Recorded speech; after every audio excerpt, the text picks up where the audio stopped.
بسم الله الرحمن الرحيم الحمد لله رب العالمين والصلاة والسلام على نبينا محمد وعلى آله وصحبه أجمعين أما بعد فمرحبا يا طالب العلم في قناة مبادئ اللغة. Bienvenue à tous sur notre chaîne Mabadi ou Lugha pour une nouvelle vidéo. الدرس السابع عشر الجمع, le pluriel, troisième partie. Dans les leçons précédentes, nous avons vu que al-jam'u se distingue en deux catégories. Salimun, régulier, wa taksirun, irrégulier. Al-jam'u salimu également se distingue en deux catégories en fonction de son genre. Jam'u mudhakkarin salim wa jam'u mu'annathin salimun. Ces deux genres ont été détaillés dans les deux cours précédents. Aujourd'hui, nous allons voir jam'u at-taksir, le pluriel irrégulier. Qu'est-ce que jam'u at-taksir? Jam'u taksir indique au minimum 3 unités de genre masculin ou féminin. Il s'emploie aussi bien pour le masculin que pour le féminin. La particularité de jam'u taksir est que la forme de son singulier est toujours dénaturée au pluriel. D'où le nom at-taksir. At-taksir veut dire casser, briser. C'est le pluriel où on a brisé la forme de son singulier. Ce changement de forme est de plusieurs types. Exemple, on peut rajouter des lettres à son singulier. Qawmun au singulier, au pluriel, aqwamun. Comme vous le constatez, on a rajouté ici une hamza et un alif. Ou alors un retrait de lettres. Hajaratun au singulier, hajarun au pluriel. Nous avons ici supprimé ta ou ta'nith. Ou alors un changement de harakat. Asadun au pluriel, usudun. Ici, les fathas sont devenus des dhamma. Ou alors, ces trois changements peuvent être réunis dans un seul et même mot. C'est pour cela que nous l'appelons jam'u taksir. Contrairement au jam'u salim, la construction, la racine de son singulier est complètement modifiée.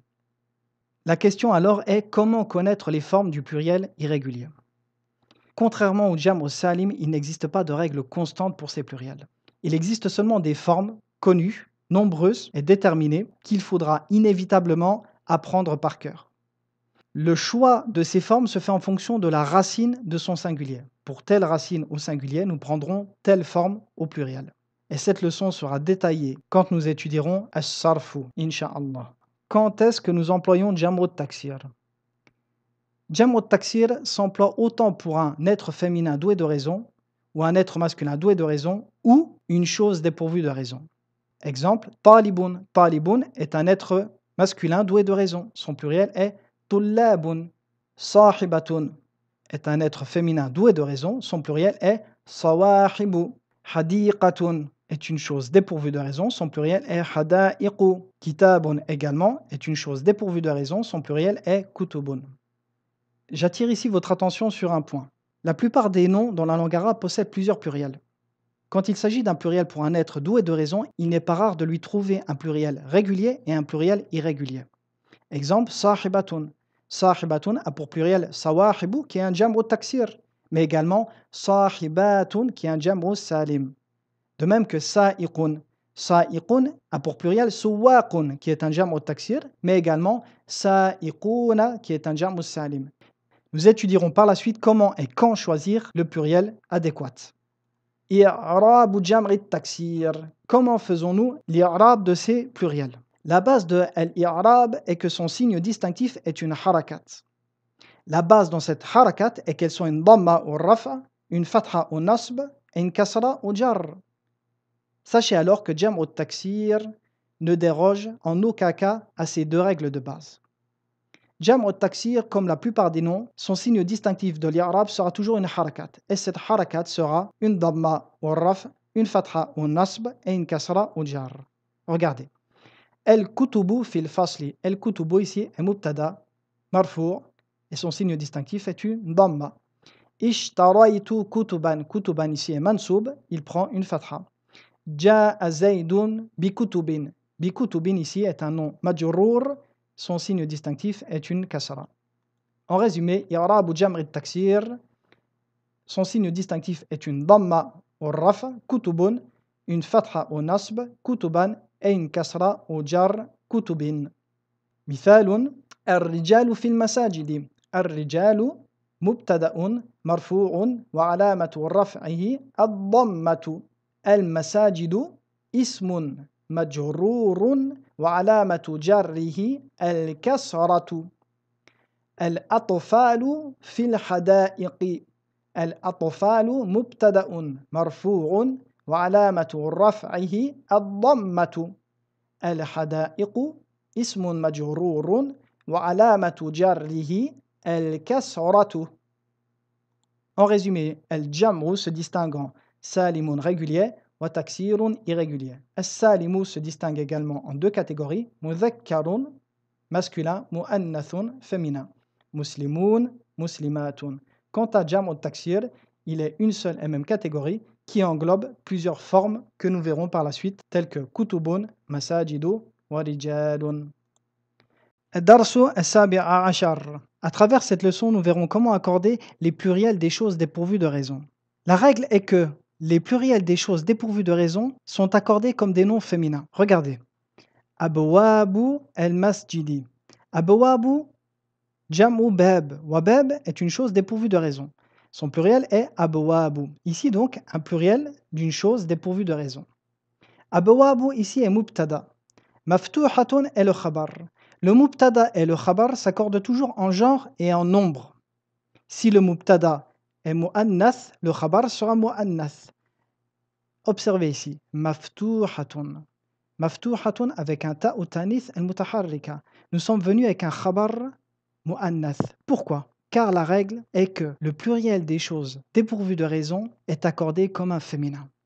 Nous nous comportons avec ce nom comme avec un nom féminin. Si il est mubtada, son khabar sera féminin. Si il est fa'il, son fi'l prendra un ta ou tanith féminin. Si nous renvoyons à celui-ci avec un damir ou un ismul isharati, ce damir et ce ismul ishara seront des noms féminins. لمن هذه البيوت الجديدة هي لمدير الشركة. El-buyut ici, jam'u bayt. Bayt est une chose dépourvue de raison. Nous avons employé ismul isharati, hadihi, ismul isharati, lil mu'annathi, el-mufradi, el-qarib. De même que hiya ici renvoie à el-buyut. Hiya qui est le damir, ha ou le ra'iba. El-nujumu jamilatun. El-nujumu jam'u el-najmi. Wa el-najmu est une chose dépourvue de raison. Nous avons donc employé un khabar féminin, jamilatun. هذه الدروس سهلة. في الهند لغات كثيرة. أين الكتب الجديدة؟ هي في المكتبة. تلك السرر مكسورة. الساعة اليابانية رخيصة. هذه الحمر للفلاح. أين كتبكن يا أخوات؟ هي في الفصل. هذه كتبي وتلك كتب أختي. هذه مكاتب الطلاب. في هذا الشارع فنادق كثيرة. جمع غير العاقل. La règle veut que le pluriel des choses dépourvues de raison s'accorde comme un nom féminin. Sachez que ce féminin peut très bien être employé au singulier ou au pluriel. Les deux sont justes et les deux sont venus dans le Coran et dans la Sunna. Exemple, ayyamun mardoudatun. Ayyamun qui est le pluriel de yawm, un jour. Un jour ne possède pas de raison. Son pluriel, ayyamun, donc, s'accordera comme un nom féminin. Mardoudatun ici est na'at. Le na'at s'accorde toujours avec le man'out qui est ayyam. Nous dirons donc ayyamun mardoudatun au féminin. Ensuite, nous avons le choix. Ce féminin, soit nous l'emploierons au singulier, soit au pluriel.